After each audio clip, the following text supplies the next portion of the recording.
Why was going to distance themselves from me? No, they embraced me. One of ours made it. They was proud. Truthfully, brother, I never experienced this. They was more prouder than me than I was for myself. I took it as a light thing. And when somebody's that proud of you, brother, you now are responsible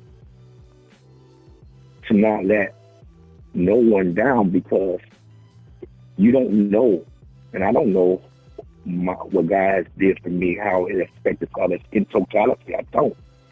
But you're responsible to try to be righteous. So like I fell in love with the law on the streets, I still fell in love with another type of law, and that's the law of God. So the law of God governs my actions when I deal with my people at work. See, if you're not in tune with the one who gives you authority over his people, then your authority is truly in vain.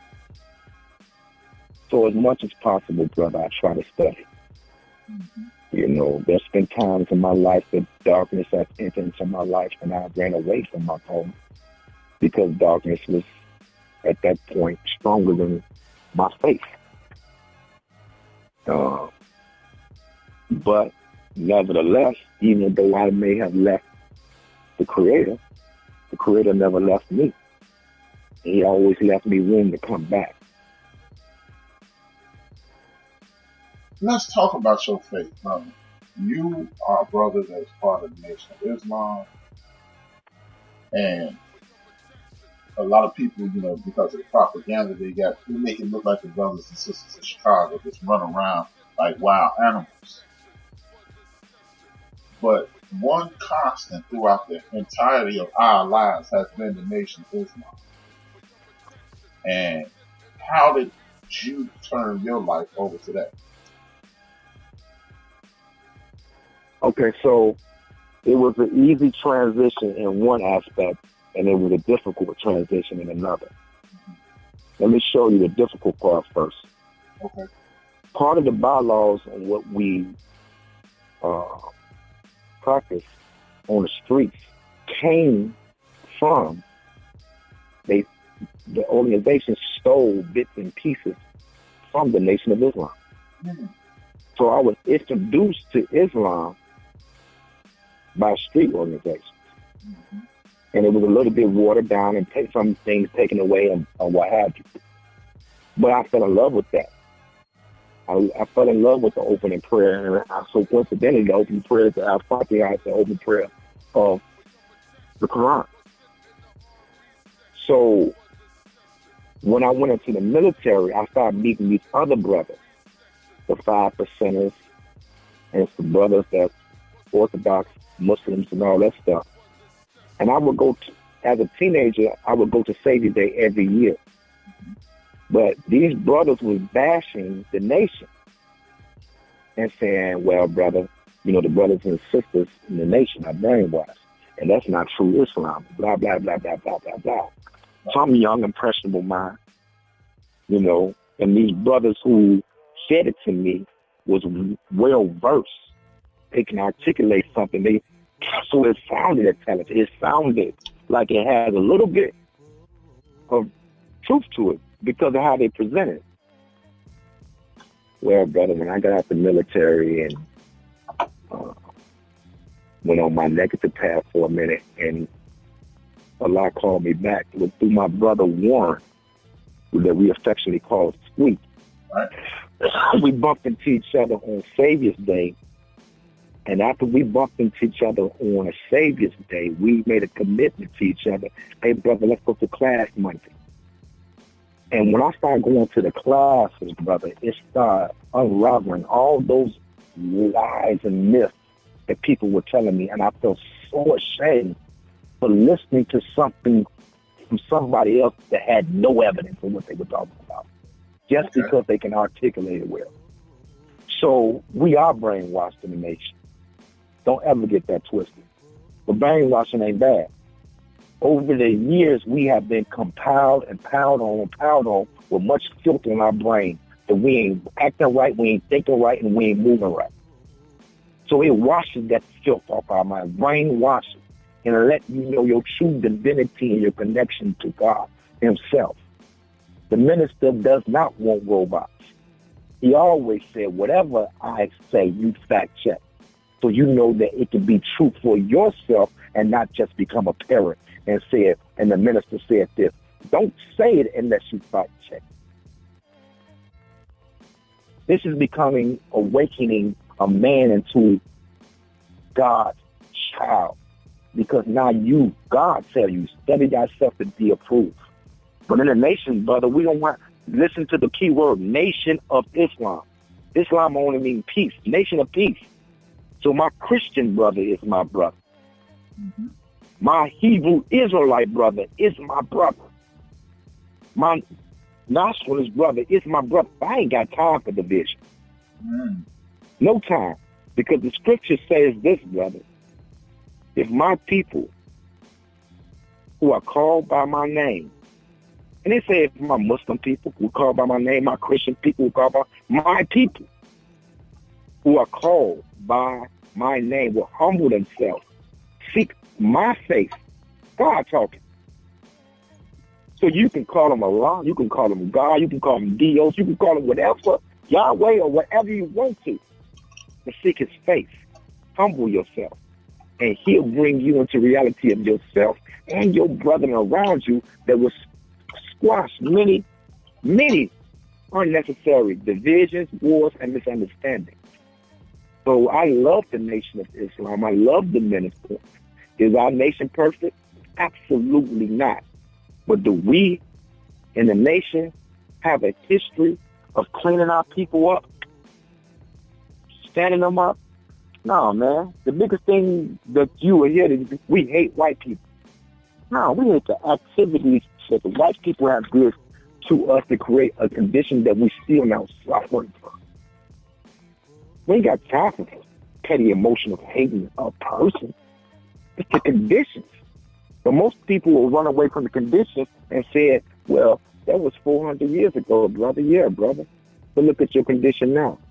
You still last high at first fire.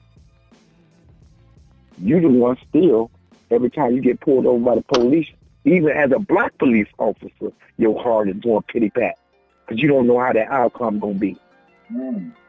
So the conditions still affect us. We still the only people in America that don't unite. Asians come here and build their community. Jews come and build their community. Everybody come build a community, the Mexicans and everything. We the only people. When we have a community that we call our own, the most common term that we use is ghetto. Nothing thriving.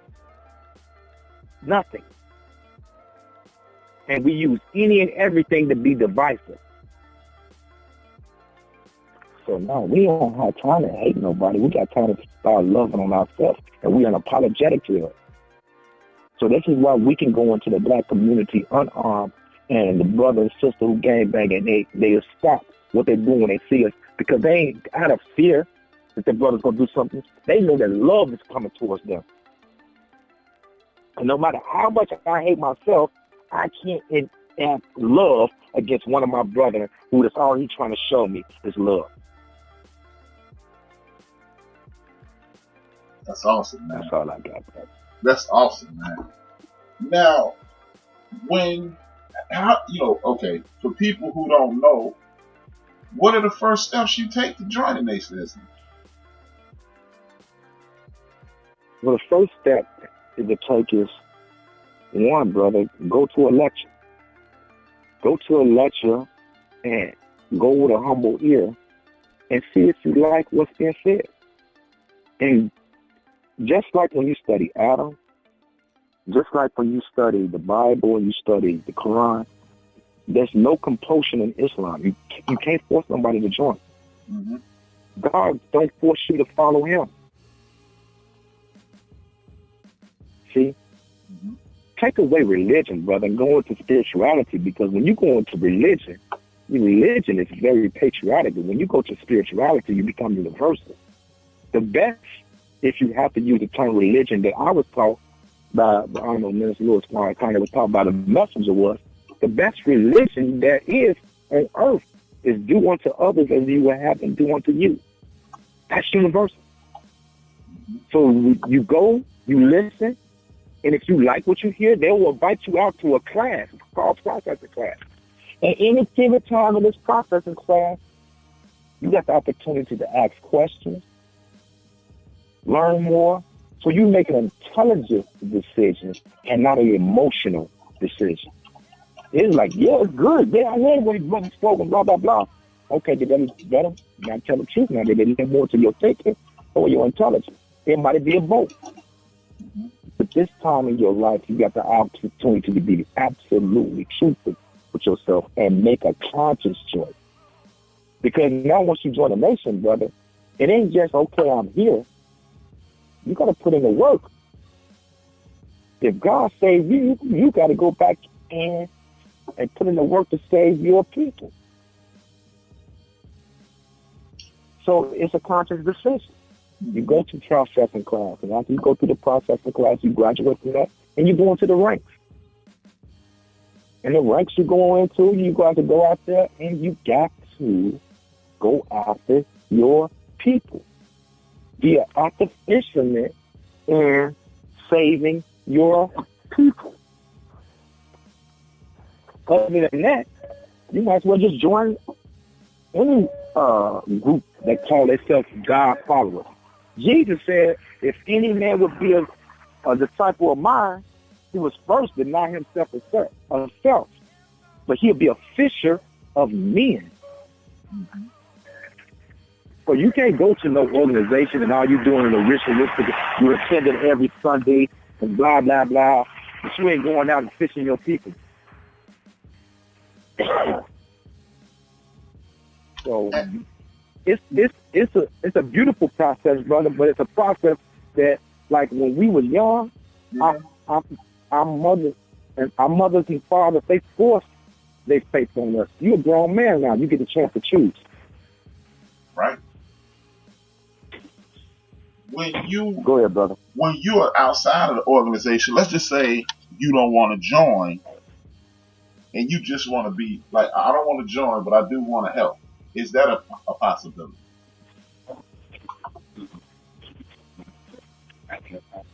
Yes, brother. There's so many different things in the nation, brother, that we do with other organizations. There's one movement right now. It's called the 10,000 Fearless. The 10,000 Fearless is a mixture of brothers and sisters who are from every different faith. And they have what they call LOCs, local organizing committees. And local organized committees, brothers, is brothers who are comprised of Hebrew Israelites, brothers who are Christians, brothers from every walk of life. But they got a common goal to help their people. Okay. So our people are already members. Now, there's a difference between registered members and members. You are already a member of the Nation of Islam, like you being black by yourself. You ain't have no choice today. You are a nation of peace. That's our nature. Mm-hmm. You know, but you don't have to become a registered member to put in the work with our people. But be committed to work with others who might share different ideologies with you when you come to faith and all that, to get to a common goal. Now, first of all, I want you to tell the people how to do that, just in case they listen, because like I said, I got a vast audience, and if it's people, it's people not in Chicago as well. And how do they reach out if they want to just be a part of uplifting the community? Because tomorrow night I have a show called Brothers Gonna Work It Out with my man, number one Chief Rocket Jersey Vern, and we talk about those things every Wednesday. How can we put them on to, the LOC? So if they want to be a part of this, they can help you. Okay, so in every city, brother, in every major city, almost every major city, brother, there's a local mosque. Right? Look it up wherever you are. The mosque will give you any information on how to join the 10,000 Fearless and the LOC, the local organizing committees. They'll give you that information.